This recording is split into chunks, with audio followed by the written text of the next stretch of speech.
Now, that's all good stuff, but the really, really exciting thing is the actual companies that are here in Urbana-Champaign that are making it happen. So I thought I would share 4 stories with you to give you a taste test of some of the stuff that's happening out there. The first company I want to profile is a company called Hoerr.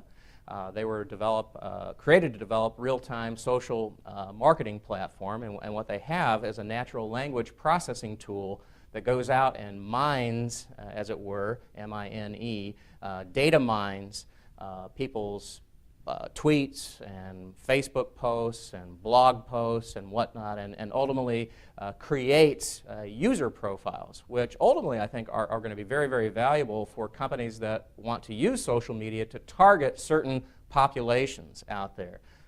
If you can envision Pepsi Cola, for instance, wanting to do a media campaign targeted at its fans or increasing its fan base on Facebook. Well, Hoerr offers them a tool to go out and aggregate that data, bring it together, and better understand who is a fan of Pepsi, who might be a fan, what do those fans want in terms of interaction with the company.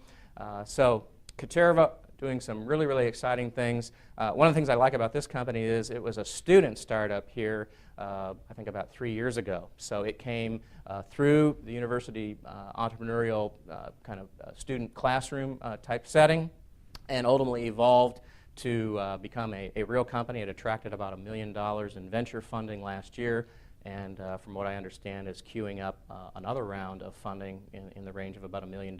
So here are 2 or 3 students that came together 3 years ago. Fast forward again just 2-3 years later, and they have a significant enterprise located here in the park.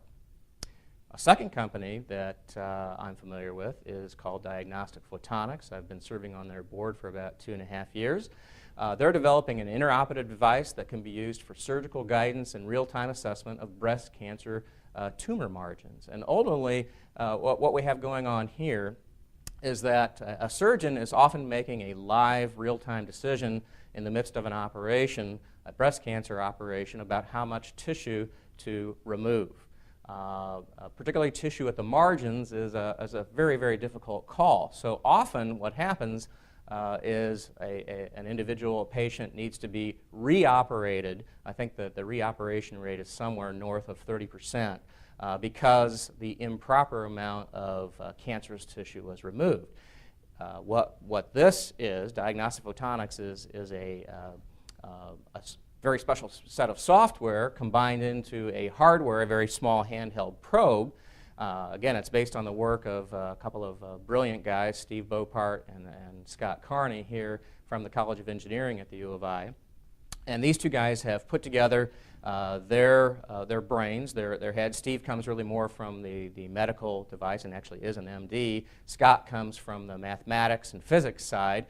Together, they have figured out how to reduce the size of, say, a CAT scan or an MRI machine, which if any of you have had one of those, they're huge monster machines, and reduce that into the size of a handheld probe, about 12 inches in length, to be used by the breast cancer surgeon so that the tissue can actually be imaged and can be determined to the extent to which that tissue is cancerous or not, and hopefully reduce that reoperation rate and all the rigmarole that goes along with that, and not to mention expense, discomfort, and so forth. So this device ultimately will have to go through FDA approval channels and so forth. So there is a bit of a journey yet for Diagnostic Photonics, but they've got a great head start, have raised, again, some significant funding and put together a really, really great team.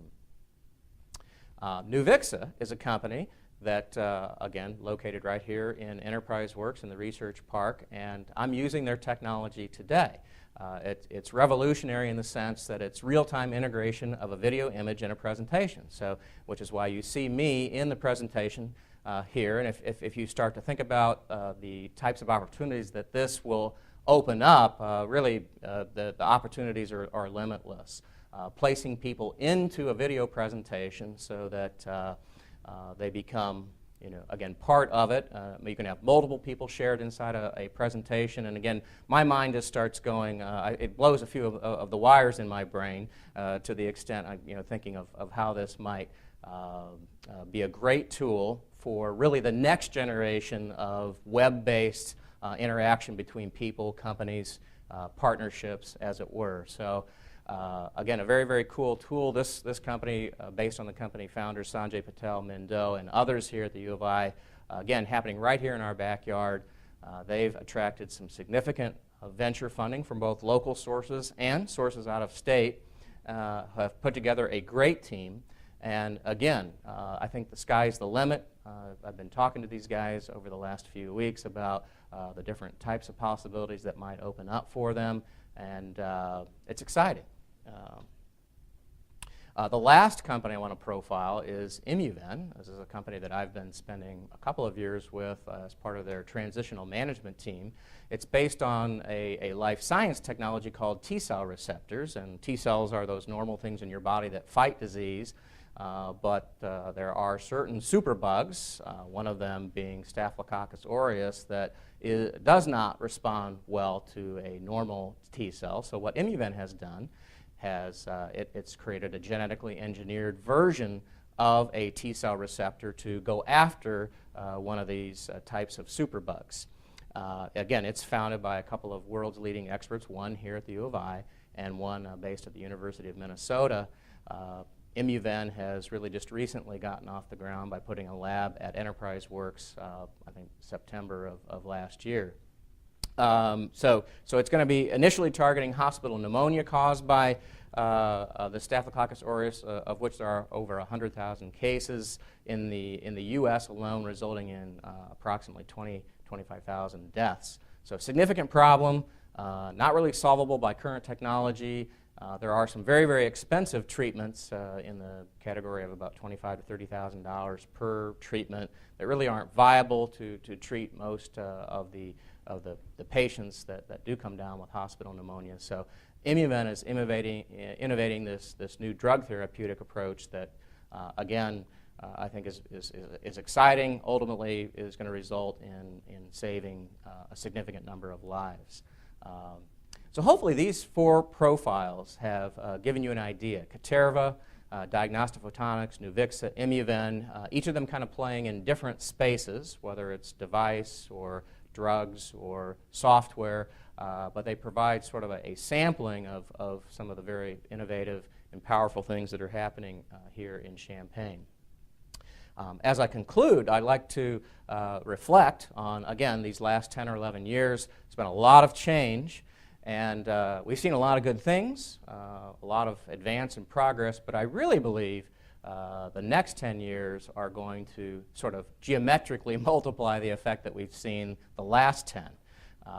We have a healthy, robust infrastructure ecosystem, as I've been discussing, in place now. And then on top of that, and in the midst of that, I think we're going to see many, many more successes. I think, yes, it's been exciting so far, but now that we have the tools, the people, the funding, the facilities, the resources, all of these things coming together now create an environment that's really conducive to facilitating more and more entrepreneurial launches. So we're going to see some amazing success, so much so that, as I say here, our future's so bright we've got to wear shades. And with that, I'm going to wrap my comments on innovation in Champaign County. Hopefully this has given you a little bit of again, a taste test of what's happening out there, and I encourage you to get involved. There are all types of opportunities for education, funding, involvement in the companies that are innovating here in Champaign County. And thank you for your time.